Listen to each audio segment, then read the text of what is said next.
कन्नौज की गलियों में भारतीय जनता पार्टी के लोगों ने क्या ये नारा बुलंद नहीं किया था कि हाथी नहीं गणेश हैं, ब्रह्मा विष्णु महेश हैं? क्योंकि असली नाम भगवान जी का अगर कोई लेता है तो जय सिया राम लेता है, जय श्री राम नहीं लेता। लेकिन समर्थन उतना नहीं मिल पाया जितना जीत हासिल कर सकते थे। लेकिन नेताजी और समाजवादियों ने उस समय बात को समझा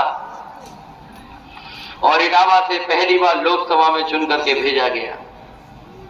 और लोकसभा में पहुंचने के बाद और उसके बाद उत्तर प्रदेश की नई राजनीति शुरू हुई। अभी जब मैं मंच पर सुन रहा था, एक नारा दिया गया और जनता भी उस नारे से जुड़ने लगी।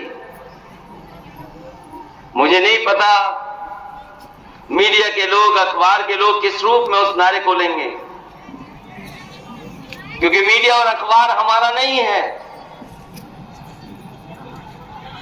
ये केवल हमारे पत्रकार साथी हमारे हैं। लेकिन मैं उनसे कहना चाहता हूं,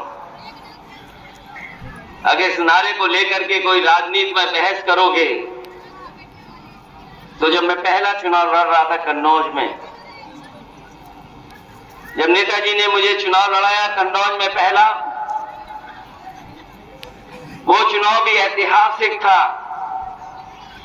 क्योंकि हमारे खिलाफ जिनको लड़ाया गया इसलिए लड़ाया गया कि वो जीते नहीं, लेकिन कम से कम समाजवादी पार्टी का नुकसान पहुंचा दें। जब मैं पहला चुनाव उपचुनाव लड़ रहा था तो मैंने गलियों में वो नारे सुने थे। अगर उनको इस नारे पे आपत्ति है तो मैं उनसे जानना चाहता हूं कि कभी कन्नौज की गलियों में आपने नारा दिया था, हाथी नहीं गणेश है, ब्रह्मा विष्णु महेश है।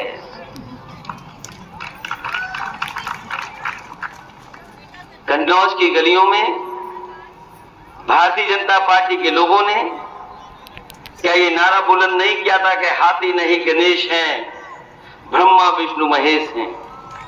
हमारे नारे में तो केवल एक भगवान जी का नाम आ रहा, वो भगवान जी का नाम नहीं है। क्योंकि असली नाम भगवान जी का अगर कोई लेता है तो जय सिया राम लेता है, जय श्री राम नहीं लेता। नाम सिया है, इसलिए बहस में हम नहीं पढ़ना चाहते। और अगर इस बहस में पढ़ोगे तो आपने भी बहुजन समाज पार्टी की 3 बार नहीं 4 बार सरकार बनाई है और वो नारा मैं नहीं दे सकता। उत्तर प्रदेश में दोनों सदनों में इतनी बुलंद आवाज किसी नेता की नहीं होगी जितनी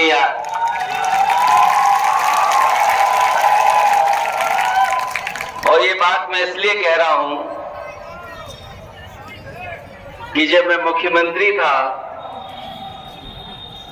और मैं नया मुख्यमंत्री था तो सोचो सदन में मैं कैसे फेस करता हूँगा।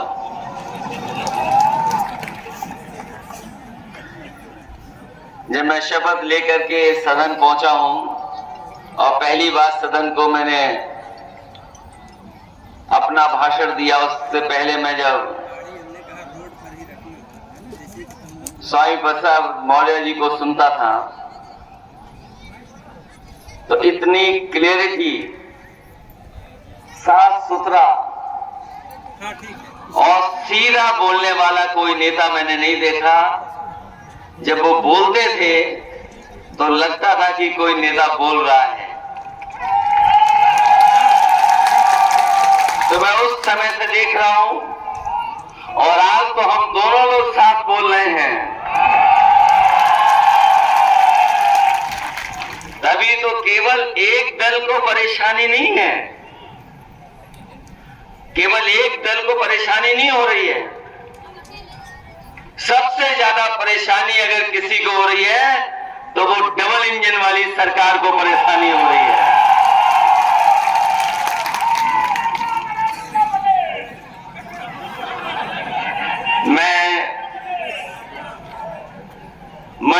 बैठे हुए समाजवादी मान्यवर काशीराम जी की प्रतिमा को लगा करके उन्होंने जो संदेश देने का काम किया है, मैं उसके लिए उनको बधाई देता हूं। उन्होंने जो शुरुआत की वो शुरुआत ऐसी हुई कि धीरे धीरे परिवर्तन होने लगा। जहां उन्होंने बाबा साहब भीमराव अम्बेडकर जी के रास्ते पे चल करके जो समाज सबसे पीछे था, जिस समाज को कोई सम्मान नहीं दे रहा था, जिस समाज को जो अधिकार मिल जाने चाहिए थे वो नहीं मिले थे, जो संघर्ष बाबा साहब भीमराव अम्बेडकर जी ने किया, जो संविधान देकर के उन्हें अधिकार दिए, उन अधिकारों को भी नहीं दिया जा रहा था। उस समय मान्यवर काशीराम जी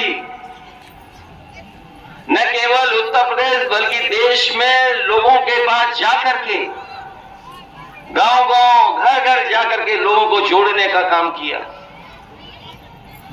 जो लोग आज इस बात को कह रहे हैं कि हम लोग बहुजन समाज में सेंध लगाने आए हैं, मैं उनसे कहना चाहता हूं कि हम लोग सेंध लगाने वाले लोग नहीं हैं, हम बहुजन समाज को बांधने वाले लोग हैं। हम लोग बांध करके आगे चलना चाहते हैं। जो रास्ता बाबा साहब ने दिखाया, मान्यवर काशीराम जी ने दिखाया, उस रास्ते पे चलने का काम करेंगे।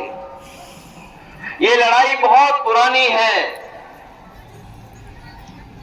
न केवल उत्तर प्रदेश, देश देख रहा है। जब से ये प्रतिमा का अनावरण का कार्यक्रम शुरू हुआ है, बहुजन समाज पार्टी को न जाने कौन सी बात अच्छी नहीं लग रही है। उनकी पार्टी के नेताओं को, उनकी पार्टी के लोगों को कम से कम बधाई देना चाहिए था, और बधाई इसलिए देना चाहिए था, जिस बहुजन समाज पार्टी को बनाने में खून पसीना बहाया, जिस आंदोलन को उस ऊंचाई तक लेकर के गए, उन्हीं को सम्मान देने का काम आज हो रहा है यहां पर। लेकिन वो बधाई की जगह कुछ और बातें कह रहे हैं। मुझे खुशी है इस बात की कि माननीय काशीराम जी सबसे पहले इटावा से जीत करके लोकसभा में पहुंचे थे। प्रभातखबर.com, विश्वास वही, रफ्तार नहीं।